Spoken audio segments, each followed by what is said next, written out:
Hello friends and welcome to our channel. This is Arosh Rajnikant. Secret Invasion episode 2 కి మీకు స్వాగతం. జరిగిన episode లో skulls and super skulls earth పైన attack చేశారు. అలాగే మ్యాన్హాటన్ లో నెగటివ్ జోన్ పోర్టల్ ఓపెన్ అయింది. మరోవైపు అన్నోన్ లొకేషన్ లో హ్యాంక్ పిమ్ రీడ్ రిచర్డ్స్ ని బంధించాడు. ఆ తర్వాత ఏం జరిగిందో ఈ రోజు ఎపిసోడ్ లో తెలుసుకుందాం. వీడియో స్టార్ట్ చేసే ముందు మీరు మా ఛానల్ సబ్స్క్రైబ్ చేయకపోతే వెంటనే సబ్స్క్రైబ్ చేసుకోండి.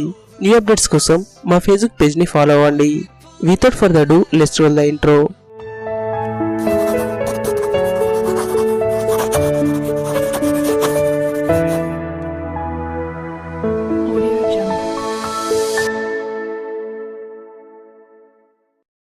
ఈ ఎపిసోడ్ బిగినింగ్ లో షీల్డ్ హెలికారియర్ బెర్ముడా ట్రయాంగిల్ లో కనిపిస్తుంది. ఈ ఏలియన్ వైరస్ వల్ల షీల్డ్ ఏజెంట్స్ ఈ హెలికారియర్ ని కంట్రోల్ చేయలేకపోతున్నారు. అలాగే మ్యాన్హాటన్ లో ఈ సూపర్ స్కల్స్ ఎవెంజర్ రూపంలో షేప్ తీసుకొని విధ్వంసం చేస్తున్నారు. కానీ ఆ స్కల్స్ ని అడ్డుకోవడానికి అక్కడికి యంగ్ ఎవెంజర్స్ ఎంట్రీ ఇచ్చారు. మరోవైపు స్పైడర్ ఉమెన్ టోనీ స్టార్క్ ని కలవడానికి సావేజ్ ల్యాండ్ కి వెళ్ళింది. స్పైడర్ ఉమెన్ టోనీ స్టార్క్ తో అంటుంది, టోనీ స్టార్క్, నీకు అప్పగించిన పనిని నువ్వు చాలా బాగా చేశావు.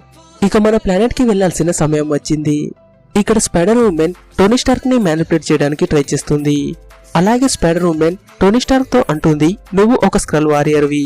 నువ్వు ఎవెంజర్స్ సీక్రెట్ డేటాబేస్ ని దొంగిలించడానికి నేనే ఈ రూపంలో నిన్ను ఇక్కడికి పంపించాను. ఈ రీజన్ వల్ల నేను నీ మెమరీస్ ని కూడా వైప్ చేశాను. అందుకే మేమందరం నీకు గుర్తు రావట్లేదు. కానీ టోనీ స్టార్క్ స్పైడర్ ఉమెన్ తో అంటున్నాడు, నేను స్క్రల్ వారియర్ ని కాదు, నేను ఒక హ్యూమన్ ని. మరోవైపు మ్యాన్హాటన్ లో సూపర్ స్క్రల్స్ యంగ్ ఎవెంజర్స్ ని ఓడిస్తున్నారు. అంతలో ఒక వ్యక్తి వచ్చి ఈ స్క్రల్స్ పైన అటాక్ చేశాడు. ఈ వ్యక్తి ఎవరో కాదు, కమాండర్ నిక్ ఫ్యూరీ. అంతలో నిక్ ఫ్యూరీ షీల్డ్ ఏజెంట్స్ తో ఎంట్రీ ఇచ్చాడు. మరోవైపు స్క్రల్స్ రీడ్ రిచర్డ్స్ ని స్పేస్ షిప్ లో బంధించారు. అలాగే క్యారల్ డెన్వర్స్ సూపర్ స్కల్స్ పైన అటాక్ చేయడానికి మ్యాన్హాటన్ కి వెళ్ళింది. ఇక్కడ shield agents and young Avengers super skulls తో ఫైట్ చేస్తున్నారు. మరోవైపు సావేజ్ ల్యాండ్ లో స్పైడర్ ఉమెన్ టోనీ స్టార్క్ ని తన మాటలతో మ్యానిపులేట్ చేస్తుంది. స్పైడర్ ఉమెన్ మాటల్ని నతాషా రోమనోఫ్ ఆ పక్క నుండి వింది. ఈ రీజన్ వల్ల స్పైడర్ ఉమెన్ నతాషాని చూసి అక్కడి నుండి పారిపోయింది. అంతలో Jean Grey and Beast Natasha వద్దకి వస్తున్నారు. కానీ నతాషా వాళ్ళని షూట్ చేసింది. నతాషా అనుమానించినట్టే వాళ్ళిద్దరు కూడా స్క్రల్స్ జాతికి చెందినవారే. ఏలియన్ వైరస్ వల్ల టోనీ పరిస్థితి నార్మల్ గా లేదు.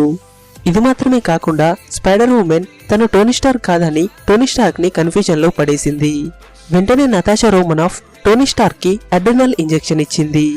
టోనీ స్టార్క్ తను ఒక స్క్రల్ అనేది డైజెస్ట్ చేసుకోలేకపోతున్నాడు. బ్లాక్ విడో టోనీ స్టార్క్ తో అంటుంది, నువ్వు స్క్రల్వి కాదు, స్పైడర్ ఉమెన్ నీ పనిని ఆపడానికి ట్రై చేసింది. ఒకవేళ నువ్వు స్క్రల్ అయినా నువ్వు ఇప్పుడు టోనీ స్టార్క్ రూపంలో ఉన్నావు. టోనీ ఎప్పుడు తన స్నేహితులకి హెల్ప్ చేస్తాడు. మన ఫ్రెండ్స్ నీ సహాయం కోసం ఎదురు చూస్తున్నారు. ఇది విన్న టోనీ స్టార్క్ ఎవెంజర్స్ కి హెల్ప్ చేయడానికి మళ్ళీ రెడీ అయ్యాడు. అంతలో అక్కడికి లోగన్ ఎంట్రీ ఇచ్చాడు. లోగన్ని చూడగానే నతాషా రోమనోఫ్ తన పైన షూట్ చేసింది. కానీ లోగన్ వెంటనే హీల్ అయ్యాడు. వుల్వరిన్ టోనీ స్టార్క్ తో అంటున్నాడు, స్క్రల్స్ కి నువ్వు ఇక్కడున్నావని తెలిసిపోయింది, మనం వెంటనే ఇక్కడ నుండి వెళ్ళిపోవాలి. ఇది విన్న టోనీ స్టార్క్ అంటున్నాడు, నేను వెంటనే రీడ్ రిచర్డ్స్ ని కలవాలి. మరోవైపు అబిగేల్ బ్రాండ్ స్పేస్ లో ఫ్లోట్ అవుతూ స్కల్ షిప్ లోకి ఎంటర్ అయింది. అబిగేల్ బ్రాండ్ గురించి చెప్పాలంటే తనకు యూనివర్స్ లో ఉన్న అన్ని లాంగ్వేజెస్ తెలుసు. అబిగేల్ బ్రాండ్ తను కూడా ఒక స్క్రల్ అని ఆ స్పేస్ షిప్ కంట్రోల్ రూమ్ లోకి ఎంటర్ అయింది. మరోవైపు సెంట్రల్ పార్క్ లో ఈ సూపర్ స్క్రల్స్ యంగ్ ఎవెంజర్స్ తో పాటు షీల్డ్ ఏజెంట్స్ ని కూడా ఓడిస్తున్నారు. వెంటనే ఒక లైటింగ్ స్ట్రైక్ వచ్చి ఇక్కడ జాయింట్ స్క్రల్ పైన పడింది. అంతలో అక్కడికి గాడ్ ఆఫ్ థండర్ ఎంట్రీ ఇచ్చాడు. మరోవైపు స్పేస్ లో ఈ స్క్రల్స్ అబిగేల్ బ్రాండ్ ని తన ఐడి చూపించమంటున్నారు. కానీ అంతలో అబిగేల్ బ్రాండ్ ఈ స్క్రల్స్ వెపన్ ని తీసుకొని ఆ షిప్ లో ఉన్న స్క్రల్స్ అందరినీ హతమార్చింది. ఆ తర్వాత అబిగేల్ బ్రాండ్ మిస్టర్ ఫెంటాస్టిక్ ని విడిపించింది. అబిగేల్ బ్రాండ్ మిస్టర్ ఫెంటాస్టిక్ తో అంటుంది, ఎర్త్ పైన సూపర్ స్క్రల్స్ వాళ్ళ ఫుల్ ఫోర్సెస్ తో అటాక్ చేస్తున్నారు, వెంటనే నీ సహాయం టోనీ స్టార్క్ కి కావాలి. ఆ తర్వాత అబిగేల్ బ్రాండ్ అక్కడున్న కంట్రోల్ షిప్ ని బ్లాస్ట్ చేసి ఎర్త్ వైపు వెళ్తున్నారు. మరోవైపు సావేజ్ ల్యాండ్ లో మళ్ళీ హీరోస్ అండ్ స్క్రల్స్ ఎదురుపడ్డారు. మళ్ళీ వీళ్ళ మధ్య వాదన మొదలైంది.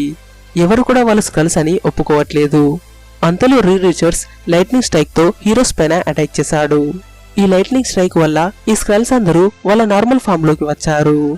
రోనిన్ ఇప్పటి వరకు మోకింగ్ బర్డ్ ని తన వైఫ్ అని అనుకున్నాడు. కానీ తను కూడా స్క్రల్స్ జాతికి చెందిందే. ఈ రీజన్ వల్ల రోనిన్ మోకింగ్ బర్డ్ పైన అటాక్ చేశాడు. ఇంతకుముందు స్పైడర్ ఉమెన్ టోనీ స్టార్క్ కూడా ఒక స్క్రల్ అని నమ్మించడానికి ట్రై చేసింది, కానీ టోనీ స్టార్క్ స్క్రల్ కాదు. వెల్ గాయ్స్, ఇక్కడితో ఈ ఎపిసోడ్ ని ముగిస్తున్నాను. ఆ తర్వాత ఏం జరిగిందో ఫైనల్ ఎపిసోడ్ లో తెలుసుకుందాం. మీకు వీడియో నచ్చితే ఈ వీడియోని లైక్ చేయండి. అలాగే మీరు మా ఛానల్ని సబ్స్క్రైబ్ చేయకపోతే వెంటనే సబ్స్క్రైబ్ చేసుకోండి. న్యూ అప్డేట్స్ కోసం మా ఫేస్బుక్ పేజ్ని ఫాలో అవ్వండి. Thanks for watching. Signing off Rajinikanth.